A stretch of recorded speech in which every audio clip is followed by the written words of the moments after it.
Assalamualaikum warahmatullahi wabarakatuh. Saya Safli Daitullah dari Departemen Sistem Informasi ITS Surabaya. Pada video kali ini saya akan mereview sebuah aplikasi yaitu Power Apps yang merupakan bagian dari Microsoft 365. Oke, sebelumnya di sini saya akan menjelaskan hubungan Triple E Loop. Dan di sini ada 3 buah aplikasi yaitu Power Apps, Power Automate, dan Power BI. Nah, hubungannya seperti apa? Contohnya seperti ini.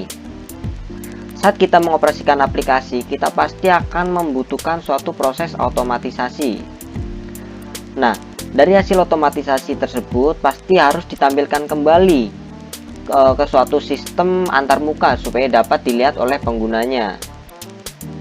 Bertambahnya aplikasi dan proses otomasi tersebut akan terciptanya sekumpulan data baru seperti ini ya.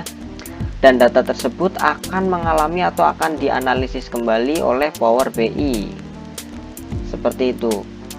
Dan proses ini, perputaran ini akan terus terjadi di mana sampai pada akhir suatu organisasi akan mengalami proses transformasi digital.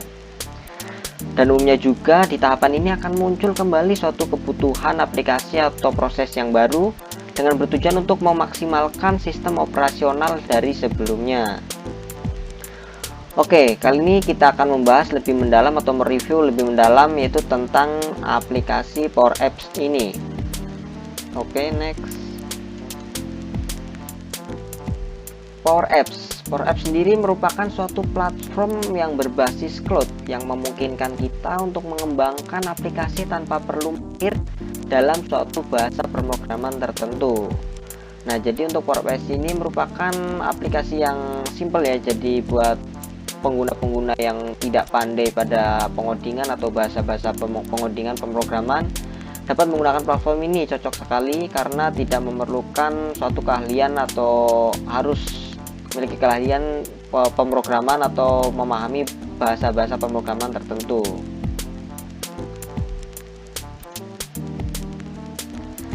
Nah, untuk komponen pendukungnya di sini, untuk komponen pendukung dari apps Power Apps di sini ada 3 buah. Oh ya, untuk Power Apps ini merupakan bagian dari Power Platform juga ya. Maka Power Apps juga memiliki komponen pendukung yang sama dengan Power Platform. Yaitu yang pertama di sini ada Common Data Service, terus AI Builder dan Data Connectors. Oh ya, dan si Power Apps ini merupakan bagian juga dari Microsoft atau Office 365.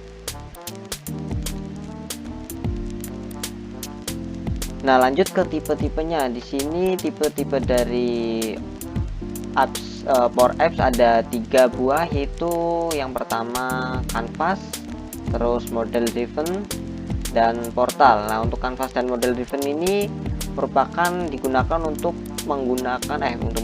mengembangkan sebuah aplikasi. Untuk Canvas dan Model Driven digunakan untuk mengembangkan aplikasi. Dan untuk bagian portal di sini itu biasanya digunakan untuk membuat sebuah website yang dipergunakan untuk digunakan oleh customer, oleh partner maupun oleh vendor. Nah, di sini untuk Canvas ini merupakan contoh tampilannya seperti ini ya. Jadi untuk pengoperasionalan Canvas di sini merupakan yang pertama ada desain dari awal. Nah, desain dari awal ini merupakan kita diberi kebebasan untuk mendesain sesuai atau keinginan atau kebutuhan kita seperti apa, kita dibebaskan untuk mendesain pada si Canvas ini. Terus lebih dapat disesuaikan, nah, lebih fleksibel yaitu karena tadi kita bebas mendesain sesuai kebutuhan yang kita inginkan. Terintegrasi langsung dengan sistem atau seperti Microsoft atau non Microsoft ya. Tentunya terintegrasi langsung dengan Microsoft dan non Microsoft untuk si Canvas ini. Terus untuk penyelesaian prosesnya yang sederhana. Nah, biasanya untuk si Canvas ini digunakan untuk menyelesaikan proses-proses atau pekerjaan-pekerjaan yang permasalahan-permasalahan yang sederhana. Terus untuk Model Driven itu kebalikan dari Canvas tadi. Ini untuk penggunaan aplikasinya, yaitu biasanya sudah ada template-nya ya, jadi kita tinggal mengedit kembali, sudah ada template-nya di situ, tinggal kita memilih dan sifatnya itu kurang fleksibel. Nah, ya tentu kurang fleksibel karena si model drivennya ini sudah ada templatenya, jadi kita kurang berleluasa untuk mengedit sesuai kebutuhan kita atau sesuai keinginan kita. Nah, untuk model driven juga berintegrasi, tetapi semua data tetap sebagai entitas di Common Data Service atau CDS ya. Jadi sudah berintegrasi, tapi data-datanya tersebut merupakan tetap sebagai entitas dari Common Data Service. Nah, ini dari model driven. Dan untuk penyelesaiannya, biasanya untuk model driven ini digunakan untuk menyelesaikan proses-proses yang lebih sulit atau lebih kompleks ya.